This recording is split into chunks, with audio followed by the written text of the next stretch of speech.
इस वक्त ABP news की मौजूदगी है सूरजपाल उर्फ भोले बाबा के ससुराल में। ये ससुराल मौजूद है एटा से 40 किलोमीटर दूर जैथरा इलाके के गुहटिया खुर्द गांव में। और गांव के प्रधान और गांव के कुछ और लोग इस वक्त हमारे साथ बात करने के लिए मौजूद है कि आखिर 2 जुलाई को हाथरस में जो भगदड़ मची, जिसमें 121 लोगों को अपनी जान गंवानी पड़ी, इस हादसे का जिम्मेदार कौन है, दोषी कौन है। प्रधान जी, सबसे पहले अपना नाम बताइए। मेरा नाम श्यामपाल सिंह यादव।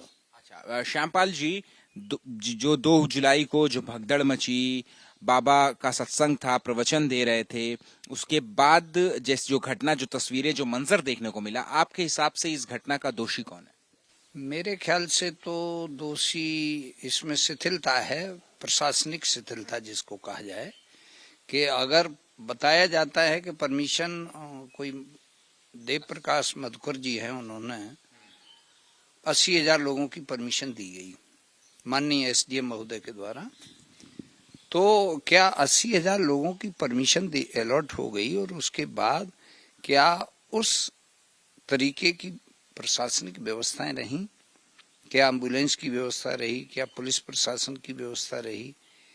ये बाबा का तो ये है कि बाबा तो प्रवचन करते ही थे, आते ही थे, भीड़ तो इकट्ठी होती ही थी। लेकिन पहला तो काम मधुकर जी ने मेरे ख्याल से ये गलत किया कि उन्हें ये 80,000 की परमिशन नहीं लेनी चाहिए थी। क्या बाबा प्रवचन दे रहे हैं, अपने श्रद्धालुओं को प्रवचन दे रहे हैं, तो बाबा की जिम्मेदारी नहीं बनती थी? बाबा की जिम्मेदारी तो यूं नहीं ठहराई जा सकती है कि बाबा तो हर जगह जब जाते थे तो भीड़ अनाप शनाप होती ही थी, पहले से भी होती रही होगी। तो जो 80,000 रुपए का इन्होंने डिमांड किया, तभी तो परमिशन प्रशासन ने दी होगी 80,000 की। जो इन्होंने परमिशन मांगी होगी कि हमें इतने लोगों की परमिशन दे दी जाए, तभी तो प्रशासन ने परमिशन दी होगी। अब जब प्रशासनिक स्तर से परमिशन हो गई तो प्रशासन को भी व्यवस्था उस तरीके से करनी चाहिए थी। भोले बाबा का जो ससुराल है यही आपके गांव में? हाँ हाँ, यही है, यही है, गोटिया खुर्द में ही है। अच्छा, तो आपकी मुलाकात हुई है भोले बाबा से? नहीं, मेरी मुलाकात नहीं हुई। मुलाकात हुई होगी तो उस दौर की है जब वो दूसरे वेश में थे, जब वो पुलिस में जॉब करते थे। तो यहाँ जब आना जाना था तो उस समय की जाते थे ससुराल में? हाँ, क्यों नहीं आते थे उस समय। और तभी मुलाकात भी हुई है 1-2 बार। और जो जिसके बाद ये प्रवचन करने लगे तो यहाँ आना जाना भी। आखिरी बार आपको कब याद आ रहा है कि वो गांव में आए हैं आपके भोले बाबा? ये मेरे ख्याल से 20 साल पहले की बात होगी। 20 वर्ष पहले आया। तो जब से वो बाबा बने हैं, क्या तब से वो गांव में आए? नहीं, मेरे ख्याल से नहीं, मेरे ख्याल से बाबा बनने के बाद से नहीं आए। और आए होंगे ससुराल में तो आए होंगे, अपने रात में आए हों, कब आए हों, लेकिन हमने नहीं उनको देखा। क्या आप लोगों ने जा करके उनके सत्संग में जा करके या उनसे मुलाकात करने की कोशिश की? नहीं, हम लोग नहीं जा पाए उनके सत्संग में। ऐसी परमात्मा की कृपा नहीं हो पाई, वो तो परमात्मा है कि अगर कृपा हो जाती तो शायद हम लोग भी चले। लोग तो भोले बाबा को ही परमात्मा। हाँ हाँ, तो वही तो परमात्मा है। तो वो तो ये भी कह देते थे कि बताया जाता है कि जो कुछ है वो मैं साकार रूप में बैठा हूँ आपके सामने। और इसमें आपकी कितनी आस्था है? मेरी आस्था तो मैं तो सदैव ये जानता हूँ कि मनुष्य कभी भगवान नहीं हो सकता है। इसको ये मानव शरीर मिला है तो वो तो मानव ही है, इंसान है। जो चमत्कार की बात कर रहे हैं कि भोले बाबा के आश्रम से हैंडपंप से पानी पी लो तो कैंसर जैसी बीमारी दूर हो जाती है, ये मैं इस बात से सहमति व्यक्त नहीं कर सकता हूँ कि अगर कैंसर जैसे विकार दूर हो जाएंगे तो फिर तो लोग वहीं डेरा डालेंगे जहाँ वो नल लगे होंगे। बताया जाता है ये जो उनका पैतृक गांव है नगला बहादुर, उसमें तो उनके आश्रम के आपके गांव के दामाद हैं। तो जब आप उनको देखते हैं कि भोले बाबा, उनका नाम सूरजपाल हुआ करता था जब वो आपके गांव की लड़की को ब्याहने के लिए आए थे, और अब वो भोले बाबा बन गए हैं, तो आपके जहन में क्या आता है? जहन में क्या आता है, वो तो देखो आदमी, प्रकृति भी, नेचर इज आल्सो चेंजफुल, प्रकृति भी परिवर्तनशील है, तो वह भी अपने आप में परिवर्तित हो गए। तो बाबा को दोषी नहीं मानते हैं इस पूरे जो कांड हुआ, जो भगदड़ कांड, क्या इसमें बाबा की कोई दोष नहीं था, कोई जिम्मेदारी नहीं थी, या गैर जिम्मेदाराना बिहेवियर? तो इतना है बाबा का कि जब वो परमात्मा ही है, भक्त उनको परमात्मा का ही संज्ञा देते हैं, तो दोस्त तो अब इतना बन रहा है कि जो डन इज डन, होना था वो तो हो गया। लेकिन उसके बाद तो उन्हें उन भक्तों के सामने, उनके बीच में आकर के अपनी बात को उन्हें सांत्वना देना चाहिए, ढाढ़स बंधाना चाहिए। हाँ, लेकिन ये तो कमी है ही उनकी, जो वो नहीं आए उनके बीच में। एक टीवी पर देखा गया, एक स्टेटमेंट तो दिया उन्होंने, और वो एक बयान से ही सोचा हो भक्तों का उद्धार हो जाएगा, क्योंकि एक नल का पानी पी लेने से जब कैंसर जैसा विकार दूर हो जाता है, तो हो सकता है सोच लिया हो परमात्मा ने कि जो एक स्टेटमेंट है, लेकिन बाबा, दिवंगत आत्मा को शांति देगा, परिवार वालों को। बाबा कहीं नहीं आ रहे, ना उनका एफआईआर में भी नाम नहीं है, एसआईटी रिपोर्ट में भी नाम नहीं है, लेकिन बाबा का बयान जो है वो अभी तक पुलिस ने जो है वो दर्ज नहीं किया है, तो बाबा को एक तरीके से क्लीन चिट दे दी गई है। इससे सहमत है? इससे कतई सहमत नहीं। बाबा के खिलाफ तो एसआईटी में भी नाम होना चाहिए, उनका नाम एफआईआर में भी होना चाहिए। अगर वो दोषी नहीं है तो जांच के बाद क्लियर हो जाता, लेकिन ऐसा क्यों नहीं? बयान तो होना चाहिए, एसआईटी को भी उनका स्टेटमेंट लेना चाहिए, पुलिस को भी बयान लेना चाहिए, लेकिन ऐसा नहीं है। तो भाई ये तो सरकार जाने, प्रशासन जाने क्या गोलमाल है, व्यवस्था क्या नहीं है। और भी कुछ लोग हैं, आप अपना नाम बताइए, और जो सवाल मैं प्रधान जी से भी पूछ रहा था वही सवाल मैं आपसे भी पूछूंगा कि आखिर बाबा का नाम होना चाहिए। आपको लगता है कि बाबा की कोई जिम्मेदारी बनती है कि नहीं बनती है अपने भक्तों के प्रति, जो जिन 121 भक्तों की जान चली गई? बिल्कुल साहब, उनकी नाम एफआईआर होना चाहिए। सूरजपाल बाबा, साकार हरि। हमारा नाम प्रेमपाल सिंह है जी। अपनी बात पूरी करिए फिर से। हाँ, तो बाबा के नाम होना चाहिए। क्यों होना चाहिए? बाबा क्यों नहीं देखने को आए? अब तक तो तुम भगवान थे, अपनी जनता को ये भाषण देते रहे कि हमारे चरणों की जो धूल है उसे जब उठाएंगे आप, तो उस रज से आपके सारे संकट दूर हो जाएंगे, सारी बीमारी दूर हो जाएंगी। फिर वो बीमारी कहाँ चलेंगी? तो मर ही गए बेचारे, तो उन्हें तुम देखने ही के लिए नहीं आ पाए।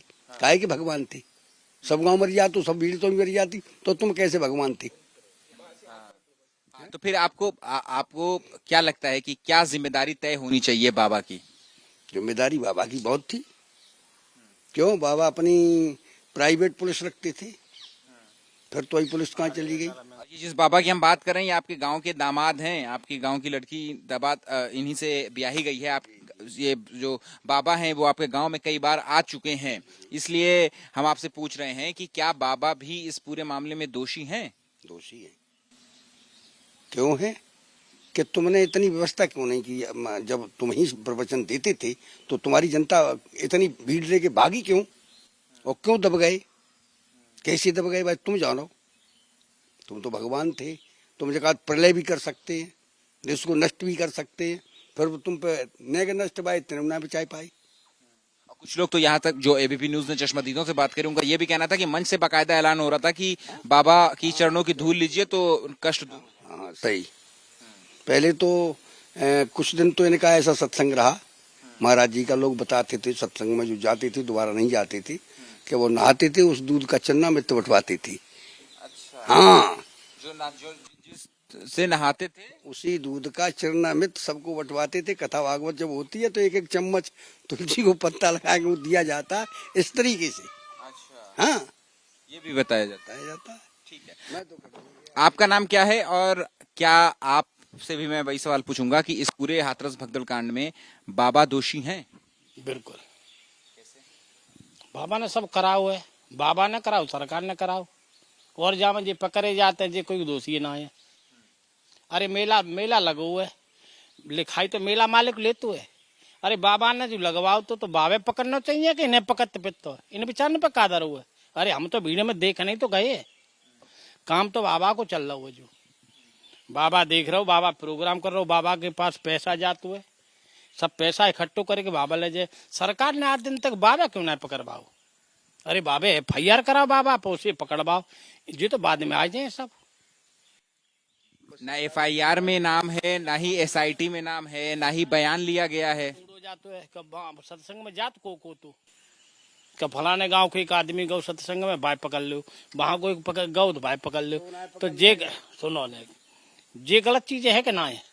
अरे मेन आदमी बाबा है, बाबे पकड़ो उस पर FIR कर दो और 3 दिन में तो बाबा जी घरे आ जाए उनके में, फिर करा को जो का बाबू है तो सजा बाबे मिलना चाहिए। अब उन्हें पूछो जिनके 121 मरे उन्हें तो पूछो। एक परिवार से मैं मिलने गया, उसके 3 सदस्य, एक आदमी की मौत कर देता है तो उसे 302 लग जाती है, उसे फांसी की सजा सुनाता है। जैसे यहाँ 121 मरे हैं तो बाबे तो फांसी की सजा जिंदाड़े होना चाहिए। इसमें कोई सबूत की और वाकई तो कोई जरूरत ही नहीं है, क्यों ना कर रहे। इसमें सरकार को भी देखना चाहिए, पुलिस को देखना चाहिए। अरे पुलिस की व्यवस्था है देखने के, लोग जो कह देते हैं कि माँ पुलिस को घुसन ना दो जातू है। अरे कोई गुंडा है और वो गुंडा कर दी गाँव में आके चढ़ जाए तो पुलिस बाहर ठाड़ी रही जगह तुम्हें घुसन ना देंगे, ऐसे पुलिस मान जाए? नहीं मानेगी। पुलिस अब है कि पैर में गोली मार दी है वाकई में, उठाए थाने बंद कर दिए, लेकिन तुमने बाबा का नहीं मार पाई। अब बाबा आदे हैं फांसी की मांग कर रहे हैं। हम तो यही कहूंगा कि बाबे फांसी होना चाहिए, ऐसे लोगों को तो जरूरी फांसी है। सरकार को मिलना चाहिए, बाबे मिलना चाहिए और सरकार को मिलना चाहिए। सरकार इतना करे कि भाई 3 दिन के अंदर में 24 घंटे में उसे अरेस्ट करे और भाई पूछे। दोषी तो बाबा है, 2 दोनों बाबा ही हैं जी, योगी और मोदी। अरे इन्हें करना चाहिए। क्या जिम्मेदारी तय होती है बाबा की, क्योंकि प्रवचन वही दे रहे थे, जो लाखों की भीड़ जुटी थी वो बाबा को ही सुनने के लिए मौजूद थी। बाबे की धूल लेने के लिए आई थी, तो सजा किन्ने में मिलना चाहिए? बाबे क्या उनको दुकान लगाए तो तय सजा मिले? और जी दुनिया भरे के पकड़े जाते, जी का पकड़े जाते। अरे बाबे पकड़ लो तो सब आ जाइए, दूध पी लो, दूध पीने के बाद फिर दही घी नैनी फैनी कहूँ खोगटी ना रही है। अब तो जो मठा घेरो जातो, मठा कहाँ है? कबू दही ले गो, कबू मठा ले गो, दूध की तरफ ना निगाह करी जाती। ठीक है, तो देखिए ये हैं बाबा के ससुराल के गांव वाले जो सीधे सीधे बाबा के ऊपर दोष लगा रहे हैं और ये मान रहे हैं कि बाबा इस पूरे भगदड़ कांड में बाबा सीधे तौर पे जुड़े हुए हैं और दोषी हैं, और यहाँ तक कि बल्कि बाबा की फांसी की भी मांग जो है वो यहाँ पर की जा रही है। कैमरा पर्सन मनोज अधिकारी के साथ Ahmad Bilal, ABP news, Etah. For exclusive and insightful videos, subscribe to our new channel ABP Live Premium.